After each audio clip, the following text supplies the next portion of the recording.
Welcome to Wisdom of the World. Today I'm going to tell a story from France, from the medieval times. It's about what should you do when there are seemingly unsurmountable obstacles between you and your true love. The story is called The Grey Palfrey. And it goes like this. Once upon a time, there was a guy in France called Guy. And he was a nobleman, meaning of noble birth. But he didn't have a lot of money, so he had a small manor house in the forest. But he had one possession that he was very proud of, and that is he had a beautiful grey Palfrey. A palfrey is a medieval riding horse. They were very popular in those days. Not too big, not a race, but just a comfortable, nice riding horse. And he took that horse with him everywhere. And there were many people that wanted to buy that horse from him, and he said, "No, I trained it. That's my horse. I will always have it with me." Now, he had a very rich neighbor, a duke. A lot of money and a lot of land.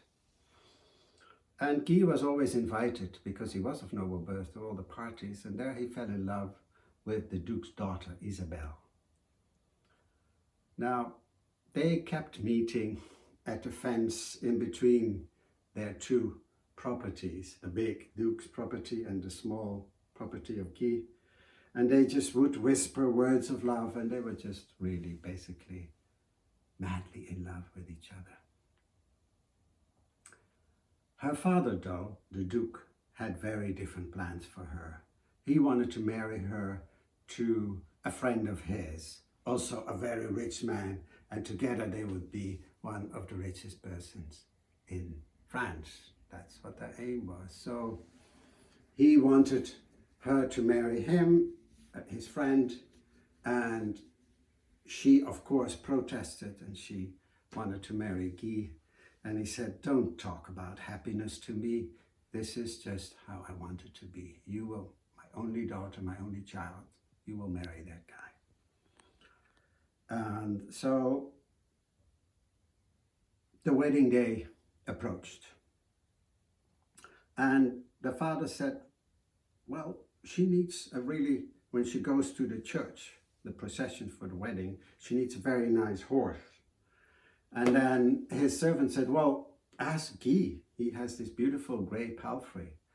And so it happened, and Guy said, yes, of course, because they were friends. They had lived their whole lives next to each other. And so he said, yes, of course, he can have my horse for a couple of days. Why does he need it? And then the servant said, oh, well, his daughter Isabel is getting married. And then for a second, Guy thought, oh, maybe I shouldn't give the horse to him. But then he thought, well, let her at least have that little bit of me with her on her way to the church. So he gave the horse. And then he locked himself up. Wouldn't talk to anybody anymore in the house. Now, there was a big party going on. Everybody was invited to witness this great wedding happening. And they partied, they drank a lot, they partied all night, and they really late in the night, they all stumbled to bed. But not Isabel, the daughter. She just sat up and cried and looked out through the window.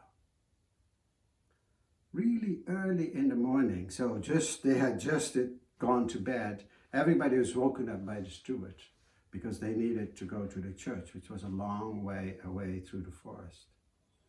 So the father and his friend, who Isabel was to marry, were on the front of the whole huge procession, and she and the steward were at the very back, and she was riding the grey palfrey. Now, it was still night, it was still dark, and most of them were quite drunk or had a bad hangover, so they were sort of swaggering through the forest.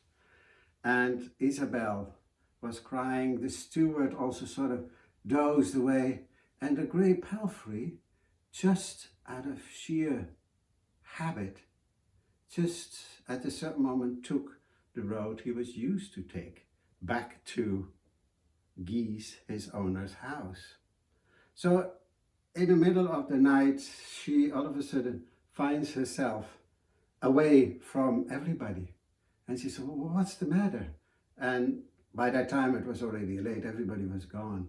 And so she just allowed herself to be taken by the horse, and the horse went back to Guy's house and knocked on the door. And the servant opened the door and said, Mr. Guy, there is your horse and there's a beautiful lady on top of the horse. So Guy immediately went in and said, what happened? And she described how all of a sudden she was in the middle of the forest and now she's with him. And then he says, we are meant to be together. So he woke up the priest and immediately got married to her right there and then. Now in the meantime, the procession, the father and a friend had reached the church, and they were waiting for the steward and his daughter Isabel, nowhere to be found. And so by the time they traced her back to Guy's house, she was already married to him, and there was nothing the father nor the friend could do. So the father realized that and blessed them. And so Guy and Isabel lived happily ever after. Now, why am I telling you this story? I hear about a lot of people that want to marry their boyfriends or their girlfriends, but they see hopeless obstacles. What I want to say is that obstacles have always been there and will always be there. Ask your grandmother, she can tell you. I think in a way, the journey of love is always full of obstacles. So persevere. And if you're really meant to be together, then true love will overcome all obstacles. Thank you. If you have any remarks or suggestions for another story, let me know.